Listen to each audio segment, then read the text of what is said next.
باقی سوال آپ نے بہت خوبصورت کیا ہے کہ جناب نماز فجر کا وقت شروع سے پہلے جو ہے وہ نکلنا پڑتا ہے. اصل میں نماز فجر کی جو ہے وہ ایک غلس کا وقت ہوتا ہے اور ایک اسفار کا وقت ہوتا ہے. غلس کا مطلب بالکل ابتدائی وقت جو ہے جب نماز فجر سٹارٹ ہوتی ہے.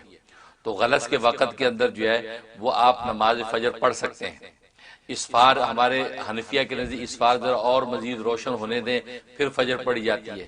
لیکن جیسے ہی فجر کا وقت سٹارٹ ہوا بھلے وہ کسی دوسرے امام کے مذہب کے مطابق سٹارٹ ہو جائے, مطلب امام شافعی رحمۃ اللہ علیہ کے نزدیک جو ہے جلدی شروع ہو جاتا وقت, تو اگر اس وقت میں بھی سٹارٹ ہو گیا وقت اور طلوع فجر ہو گئی تو بھی آپ کو نماز پڑھنے کی گنجائش ہے, بجائے اس کے کہ آپ قضا کریں. تو اس غلط کے وقت میں تغلیظ میں آپ وہ فجر پڑھ کے اندھیرے منہ فجر پڑھ کے اپنے کام پہ جا سکتے ہیں اور پھر یہ غیر مطلوبہ منزل پہ پہنچیں تو پھر آپ کی قضا ہونے کا کوئی خطرہ نہیں ہے کیونکہ آلریڈی آپ پڑھ چکے ہیں. لیکن اگر جب وہ ایسا وقت ہے کہ جو امام شافعی رحمۃ اللہ علیہ کے مذہب کے مطابق بھی وہ تغلیظ کا وقت بھی شروع نہیں ہوا تو پھر تو نماز پڑھنے کی آپ کو قطعاً اجازت نہیں ہے. اگر پڑھیں گے تو تہجد کی نماز کاؤنٹ ہوگی, وہ فجر کا وقت کاؤنٹ نہیں ہوگا. تو اول وقت فجر کا سٹارٹ ہونا ضروری ہے.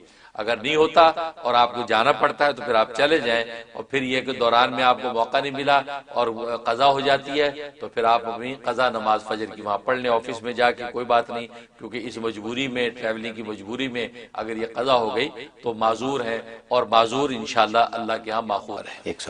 105ویں نمبر پہ نازل ہوئی, اس سے پہلے 104 صورتیں نازل ہو چکی تھیں, پھر یہ نازل ہوئی. لیکن تدوین کے اعتبار سے یہ 58 اس کا نمبر ہے, اور اس کا نام سورۃ مجادلہ اس لیے کہ مجادلہ کا لفظ جدل سے ہے. جدل کا معنی جھگڑا کرنا, لڑائی کرنا, اپنی بات منوانے کے لیے جھگڑنا, یہ کہتے ہیں جدل. تو چونکہ اس میں ایک خاتون کا ذکر, ایک صحابیہ کا ذکر ہے, خولت بنت ثعلبہ, وہ اپنے ہسبینڈ کے شوہر کے حوالے سے رسول اللہ صلی اللہ علیہ وسلم سے تکرار کر رہی ہیں. اچھا ہاں, کوئی ان کا ایک طلاق کا معاملہ, زہار کا ایک مسئلہ درپیش ہوا تو وہ رسول اللہ صلی اللہ علیہ وسلم سے اس بارے میں بات کر رہی ہیں اور اپنے منشا کے مطابق جو ہے وہ مسئلہ سننا چاہتی ہیں, ڈیسیجن لینا چاہتی ہیں اپنے مسئلے منشا کے مطابق. تو وہ اس ڈسکشن میں لگی ہوئی ہیں کہ اللہ تعالیٰ نے ان کے منشا کے مطابق ہی آیت اتاری تھی. اچھا, اور کہہ دی کہ قد سمع اللہ قول التی تجادلک فی زوجہا وتشتکی الی اللہ, کہ اللہ نے سن لی اس عورت کی بات کہ جو اے پیغمبر تجھ سے جھگڑ رہی ہے اپنے شوہر کے بارے میں اور یہ اللہ کو اپنی شکایت پیش کر رہی ہے. تو اللہ نے اس کی بات سن لی, اس کے منشا کے مطابق جو ہے اللہ نے ایک زہار, ایک مسئلہ ہے فقہ کا, اس کے مطابق فیصلہ کر دیا. یہ بڑی زبردست بات ہے کہ جناب اللہ نے یہ بات سن لی. حضرت عائشہ صدیقہ رضی اللہ تعالیٰ عنہ فرماتی ہیں کہ میں بھی گھر کے کونے میں بیٹھ کے سن رہی تھی کہ میں اتنی بات بازی اس کی نہیں سن سکی جتنی اللہ نے اس کی بات واضح سن لی اور پوری صورت سے مجادلہ اتار لی. اس کے اندر جو مناجات اعظم کا ذکر ہے, ایک ایسی مناجات کا ذکر ہے کہ جو مناجات نہ پہلے کبھی روز زمین پہ رونما ہوئی نہ اس کے بعد قیامت تک کبھی رونما ہوگی. مناجات کا مطلب ہے کہ پرائیویٹ میٹنگ, پرائیویسی میں ایک سرگوشی میں بات ہو رہی ہے دو آدمیوں کی, اس کو کہتے ہیں وہ مناجات. اور یہ مناجات کس نے کی؟ یہ حضرت علی مرتضیٰ شیر خدا رضی اللہ تعالیٰ عنہ نے رسول اللہ صلی اللہ علیہ وسلم کے ساتھ کی. اس مناجات کا اس کے اندر ذکر ہے. اور حضرت علی رضی اللہ عنہ خود بھی فرماتے تھے کہ یہ جو آیت ہے اس آیت کے اوپر صرف میں نے عمل کیا, مجھ سے پہلے نہ کسی نے عمل کیا نہ اب قیامت تک کوئی اس پہ عمل کر سکے گا. یہ وہ واحد آیت ہے, یعنی سرگوشی والی بات, سرگوشی والی بات جو ہے جس نوعیت کی وہ سرگوشی ہے اس نوعیت کی سرگوشی پہلے اور بعد اب روز زمین پہ ظاہر نہیں دوبارہ نہیں ہو سکتی. یہ وہ ایسی ہے. وہ ہوا یہ کہ رسول اللہ صلی اللہ علیہ وسلم آپ کو پتہ ہے دعوت تبلیغ میں مصروف رہتے تھے, تعلیم و تعلم میں مصروف رہتے تھے, تو اجتماعی اعمال آپ کے اکثر امت کے ساتھ گزرتے. اب پھر پرائیویٹ کوئی ٹائم آپ کو ملتا تو ظاہر ازواج کو بھی وقت دینا ہے, کچھ پرائیویٹ چاہیے ٹائم, تو لوگ کیا کرتے تھے آپ سے پرائیویٹ بات کرنے کے لیے ٹائم لیتے کہ جی ذرا خصوصی بات کرنی.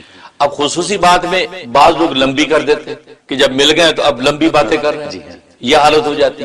تو نتیجہ کہ نبی پاک صلی اللہ علیہ وسلم پر بھی طبیعت پر گرانی ہوتی کہ بھئی یہ وقت اجتماعی بات ہو جائے, لوگوں کو نفع ہو گیا, بس اب آپ کام میں لگے. لیکن خاص طور پہ یہود یا منافقین یہ شرارت کے طور پہ بھی آپ کو اکیلے میں بات لے کے بیٹھ جاتے, لمبی لمبی بات کر کے آپ کا ٹائم ویسٹ کرتے.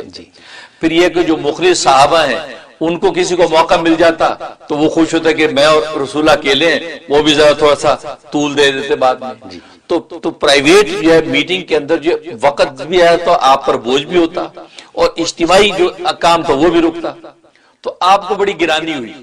تو اللہ تبارک و تعالی نے آیات اتار دی کہ یا الذین آمنوا، اے ایمان والو، اذا ناجیتم الرسول، جب تم پرائیویٹ میٹنگ کرنا چاہو اللہ کے رسول سے تو فقدموا بین یدی، فقدموا یدی صدقۃ، فرمایا کہ رسول اللہ صلی اللہ علیہ وسلم سے ملاقات سے پہلے تم صدقہ نکالا۔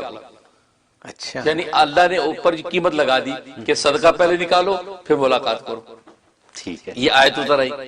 تو اب جب یہ آیات اتری تو حضرت علی رضی اللہ تعالیٰ عنہ سے رسول اللہ صلی اللہ علیہ وسلم نے دریافت کیا کہ کتنا صدقہ لگانا چاہیے، یہ پیسے کتنے ان کے اوپر لگانے چاہیے کہ اتنے پیسے صدقہ کرو پھر آ کے مجھ سے ملاقات کرو۔ تو حضرت علی نے کہا، نبی پاک نے فرمایا کہ 1 دینار کافی ہے۔ 1 دینار تو بہت زیادہ ہے، 1 دینار تو یہ دے ہی نہیں سکیں کہ غریب غربا ہے، کہ 1 دینار کا مطلب 10 درہم بنتے ہیں۔ جی ہاں، تو آپ نے فرمایا نصف دینار، یعنی آدھا دینار، یہ 5 درہم۔ کرنے جی نہیں، 5 دینار غریب غربا صحابہ کہاں پے کر سکیں گے، اور کم ہونا چاہیے۔ تو رسول اللہ صلی اللہ علیہ وسلم سے حضرت علی سے پوچھا تم بتاؤ کتنے؟ انہوں نے فرمایا 1 جو، 1 جو ہونی چاہیے۔ 1 جو کا مطلب یہ ہے کہ بس 1 پیسہ اس زمانے، تو معمولی۔ اس پر نبی پاک مسکرائے، فرمایا کہ انک لزہید، علی تو تو بڑا زاہد آدمی ہے، تجھے دنیا سے کوئی مطلب ہی نہیں، اتنی سی قیمت کا کیا فائدہ؟ 1 دینار ہو، نصف دینار ہو، تو لوگوں کو ذرا لگے گا بھی اہمیت ہوگی، پرائیویٹ میٹنگ میں پیسے دے کے آ رہے ہیں بھائی، تو تم تو بڑا زاہد آدمی۔ تو یہ فرمایا۔ اس وقت بات یہ ہوا کہ حضرت علی رضی اللہ عنہ فرماتے ہیں کہ سب سے پہلے میں نے اس پر عمل کیا، میرے پر 1 دینار تھا جس کے 10 درہم بنتے ہیں، تو میں نے نبی کریم صلی اللہ علیہ وسلم سے 10 میٹنگیں کی، اور 10 میٹنگوں میں 10 سوال آپ سے کیے۔ 1 درہم دیا صدقہ، آپ سے میٹنگ لی، 1 درہم دیا صدقہ، میٹنگ لی، تو کوئی 10 سوال آپ سے میں نے کیے اور آپ نے 10 سوالوں کا جواب دیا۔ جب یہ پوری ہو گئی تو اس کے بعد اللہ تبارک و تعالی رخصت دے دی کہ بھی اگر تم پہ گرا ہے اور تم لوگ پے نہیں کر سکتے، کیونکہ ہوا یہ کہ جو غریب صحابہ تھے مخلص، ان کے پاس تو تھا ہی کچھ نہیں، وہ بیچارے ملاقات سے رک گئے کہ یار ہم تو مل ہی سکتے، ہمارے پاس پیسے نہیں۔ اور جو منافقین مالدار تھے وہ بخل کی وجہ سے رک گئے کہ یار پیسے دینے پڑیں گے، ہاں وہ اس وجہ سے پیچھے ہٹ گئے، کیونکہ ان ظالموں کو مطلب تو کوئی نہیں تھا، آپ کا ٹائم ویسٹ کرنا تھا۔ جب پیسے کی پابندی لگی تو وہ بھی پیچھے ہٹ گئے۔ تو نتیجہ یہ ہوا کہ وہ جناب اب کوئی بھی پے نہیں کر رہا، مخلص اس وجہ سے رک گئے ہے نہیں پیسے، اور منافق اس وجہ سے رک گئے کہ بخل کرنے لگے۔ تو اللہ تبارک و تعالی ان مخلصین صحابہ کی وجہ سے حکم کو اٹھا لیا کہ فرمایا چلو اگر جو غریب غربا ہیں جو نہیں پے کر سکتے ان سے ان کو رخصت ہے، وہ بغیر اس کی بھی بات کر سکتے ہیں۔ تو وہ ایک اغنیا جو مالدار ہیں ان کو چاہیے کہ وہ خرچ کریں اور رسول اللہ سے بات کریں۔ یہ وہ آیت۔ تو حضرت علی فرماتے ہیں کہ میں نے جب یہ سارا پے کر دیا، بات چیت ہوگی، اس کے بعد منسوخ، یہ آیت کا حکم منسوخ ہو گیا۔ تو کہا کہ میرے بعد کسی نے اس پہ عمل نہیں کیا، مجھ سے پہلے بھی نہیں کیا، تو میں واحد آدمی ہوں جس سے اس آیت پہ عمل کیا، آئندہ کوئی نہیں کر سکتا۔ اب اس میٹنگ میں آپ نے کیا سوالات کیے وہ بڑے اہم ہیں۔ آپ نے پہلا سوال کیا رسول اللہ صلی اللہ علیہ وسلم سے کہ اے اللہ کے رسول وفا کسے کہتے ہیں؟ تو آپ نے فرمایا کہ توحید کا اقرار اور لا الہ الا اللہ کی شہادت، اس کو وفا کہتے ہیں۔ تو پھر انہوں نے پوچھا کہ جناب وہ حق کیا ہے، حق کیا ہے؟ تو یہ فساد کسے کہتے ہیں؟ آپ نے فرمایا کہ اللہ کے ساتھ کفر کرنا اور اس کے شرک کرنا یہ فساد ہے۔ حضرت علی پوچھا کہ حق کیا ہے؟ آپ فرمایا کہ اسلام حق ہے، قرآن حق ہے، اور ولایت حق ہے جو تجھے ملے گی۔ یعنی خاتم الاولیاء جو بنا حضرت علی سے ولایت چلی ہے نا، تو اور ولایت حق ہے جو تجھے ملے گی، یہ فرمایا۔ اس کے بعد انہوں نے پوچھا کہ مجھ پر کیا لازم ہے؟ آپ فرمایا کہ تجھ پر اللہ اور اللہ کے رسول کی اطاعت لازم ہے، یہ کہا۔ انہوں نے پوچھا کہ میں اللہ سے کیسے مانگوں؟ تو آپ نے فرمایا کہ دل کی سچائی اور پورے یقین کے ساتھ مانگ تو ملے گا تجھے۔ انہوں نے پوچھا کہ میں کیا مانگوں؟ فرمایا اللہ سے عافیت مانگ۔ عافیت کا مطلب دین دنیا دونوں سنور جائیں، تو عافیت مانگ۔ اس پر کہتے ہیں، انہوں نے پوچھا کہ سرور کسے کہتے ہیں؟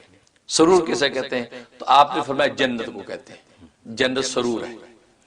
اب نے فرمایا کہ یہ وہ راحت کسے کہتے ہیں؟ فرمایا کہ اللہ تبارک و تعالی کے دیدار کو راحت کہتے ہیں۔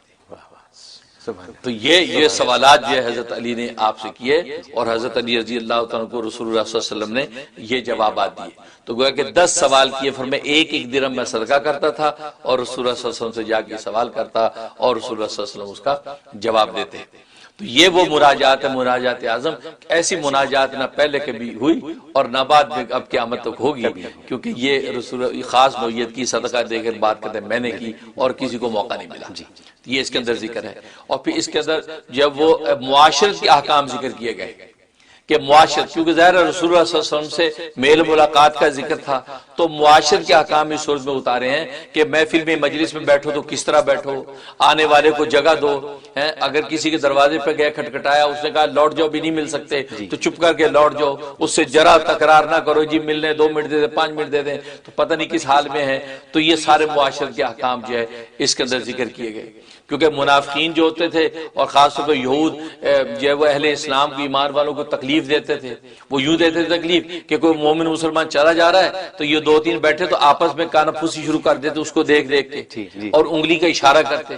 وہ بیچارہ یہ سمجھتے شاید میرے بارے میں کوئی بات کر رہے ہیں، اس کو ایذا ہوتی. تو اللہ نے اس بات پر ڈانٹ پلائے کہ یہ کیا طریقہ ہے کہ جب 2 آدمی ہوں تو آپس میں تیسرے کے سامنے اس طرح سرگوشیاں نہ کرو کہ اس کو تکلیف ہو کہ میرے بارے میں بات کر رہے ہیں.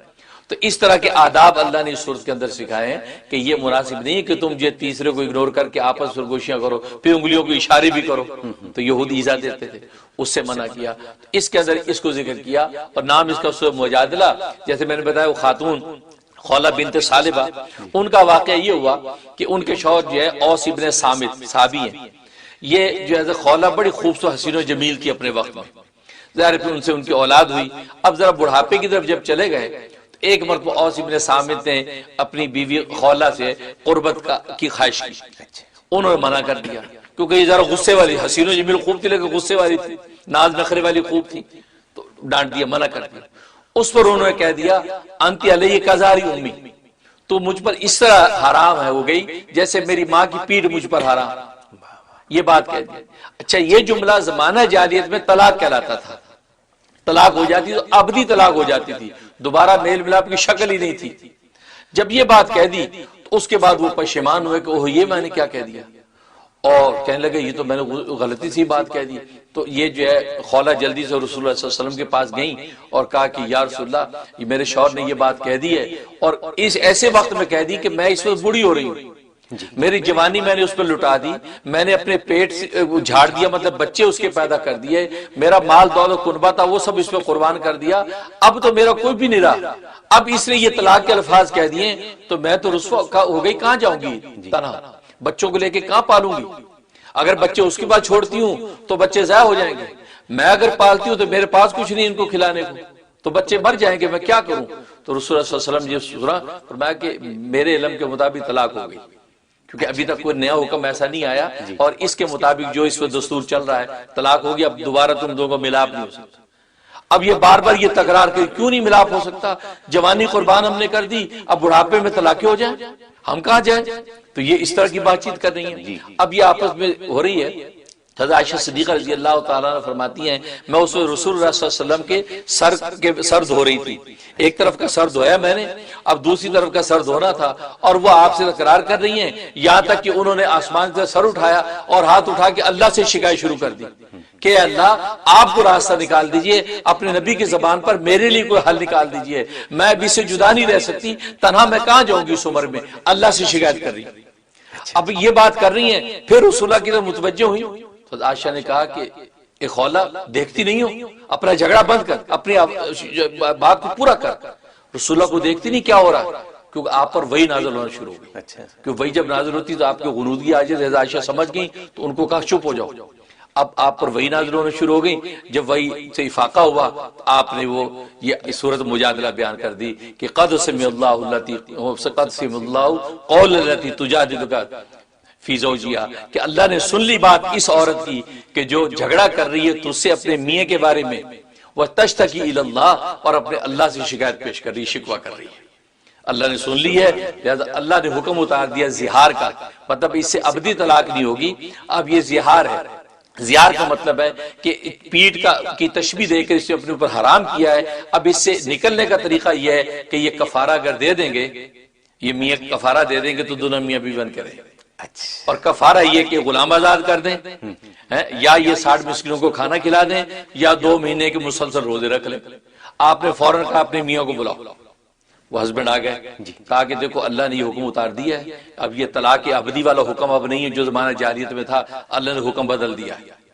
اللہ نے فرمایا کہ اب تم جو ہے اس کا حل یہ کہ تمہیں غلام آزاد کرو۔ کہا جی میرے پاس غلام کا، میں تو خود مفلس کہاں سے غلام کروں گا؟ کہا کہ اچھا پھر یوں کرو کہ 2 مہینے کے متواتر روزے رکھو۔ کہا جی میری حالت تو یہ ہے کہ میں دن میں 2-3 دفعہ نہ کھاؤں تو مجھے نظر نہیں آتا۔